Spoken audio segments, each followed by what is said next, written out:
Currency smuggling case میں پکڑی جانے والی معروف ماڈل ایان علی نے سابق وزیراعظم عمران خان پر تنقید کے پے در پے وار کرتے ہوئے کہا کہ عمران خان جھوٹ بولنا مرتے دم تک نہیں چھوڑ سکتے۔ ایان علی نے عمران خان کے خلاف ٹویٹر پر ایک ٹویل تھریڈ لکھا اور اپنے کیس اور عمران خان کے بیانات کے متعلق سب کچھ سامنے رکھتے ہوئے سابق وزیراعظم کو شدید تنقید کا نشانہ بنایا۔ ایان علی کا کہنا تھا کہ 2 عادات شاید آپ مرتے دم تک نہیں چھوڑ سکتے، پہلی میرے نام پر TRP کمانا اور دوسری جھوٹ بولنا، کیونکہ سچ بولنا آپ نے سیکھا ہی نہیں۔ آپ 4 سال وزیراعظم رہے لیکن پھر بھی مجھ پر جھوٹا الزام لگائے بغیر آپ کی تقریر اور خبر نہیں بنتی جیسے پہلے نہیں بنتی تھی۔ ایان علی نے عمران خان کو مخاطب ہو کر لکھا کہ آج بھی آپ کو میری ضرورت ہے ریلیونٹ رہنے کے لیے، یہ آپ کے اقتدار کے لیے ڈیمنگ انڈائسمنٹ ہے، اپنا کیا کرایا کچھ ہوتا تو بیان کر لیتے، آخر عمر میں میرے نام پر جھوٹ تو نہ بولتے۔ آپ 4 سال وزیراعظم رہے، میں اس دوران بھی جھوٹے مقدمات سے بری ہوئی کیونکہ میں سچی تھی اور آپ جھوٹے تھے اور ہیں۔ ایان علی نے مزید لکھا کہ جھوٹ کے کوئی پاؤں نہیں ہوتے، جیسے آپ کے اس جھوٹ کے کہ میرے کیس کے تفتیشی افسر کا قتل ہوا۔ میرے کیس میں تفتیشی افسر ایک انسپیکٹر سلیم تھے، وہ پہلے دن سے آج تک زندہ ہیں، ہٹے کٹے ہیں اور اپنے ڈپارٹمنٹ سے انعام لے رہے ہیں۔ مجھ پر جھوٹے کیس ڈالنے کے ہر کورٹ ڈاکومنٹ پر ان کا نام ہے۔ ایان علی نے کہا کہ ان سمیت ہر شخص جو کورٹ ڈاکومنٹس میں ہے زندہ ہے۔ آپ شاید اپنی 3rd ڈویژن یا ایڈکشن کی وجہ سے پڑھ نہیں سکتے، اس لیے الف لیلا کی کہانیاں سناتے ہیں۔ جن کا قتل ہوا ان کا نام انسپیکٹر اعجاز تھا اور اللہ ان کی مغفرت کرے۔ ان کا دور دور تک میرے کیس سے کوئی تعلق نہ تھا اور یہ ہائی کورٹ میں ثابت ہو چکا ہے۔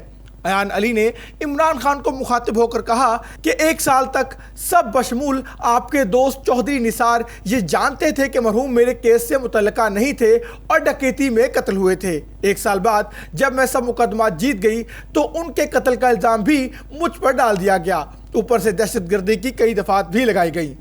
ایان علی نے کہا کہ میں نے یہ مقدمہ سیشن کورٹ، انسداد دہشت گردی کورٹ، ہائی کورٹ اور سپریم کورٹ میں لڑا اور جیتا۔ ہر جگہ یہ ثابت ہوا کہ میں اس مقدمہ میں ملزمہ بھی نہیں۔ بالآخر مجھے سپریم کورٹ نے اس مقدمے سے آزاد کیا۔ جانتے ہیں اس بینچ میں کون تھا؟ جسٹس ثاقب نثار اور شیخ عظمت سعید، جن کی آپ نے آج تک تعریف کی۔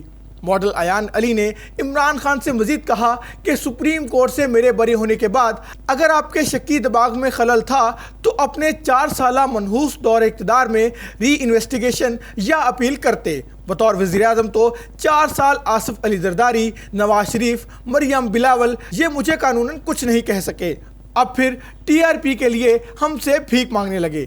ایان علی نے کہا کہ جو کچھ میں نے اس جھوٹے مقدمات میں فیس کیا اسے ہائی کورٹ نے انپریسیڈنٹ وکٹمائزیشن اور نیشنل ٹریجڈی کہا۔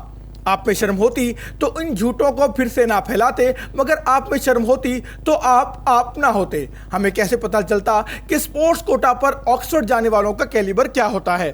ایان علی نے مزید کہا کہ انہی جھوٹوں نے پہلے بھی آپ کا منحوس اقتدار ختم کیا اور یہی جھوٹ آپ کو مزید ایکسپوز بھی کریں گے، یہاں تک کہ پاکستان کے عوام آپ اور آپ کے غلیظ اطوار سے آزاد ہوں۔ تب تک میں آپ کے خود پر بولے جھوٹ بے نقاب کرتی رہوں گی اور یہ بھی پوچھوں گی کہ آپ پر درج اقدام قتل کے کیس کا کیا بنا۔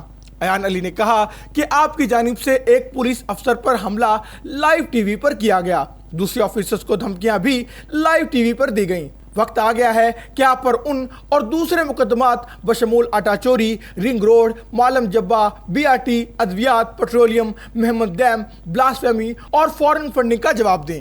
آخر میں ایان علی نے لکھا کہ میں تو 20 سال کی عمر میں جھوٹے مقدمات لڑ اور جیت چکی، امید ہے آپ گھبرائیں گے نہیں، دیکھتے ہیں آپ کتنے دن برداشت کرتے ہیں جو میں نے کیا۔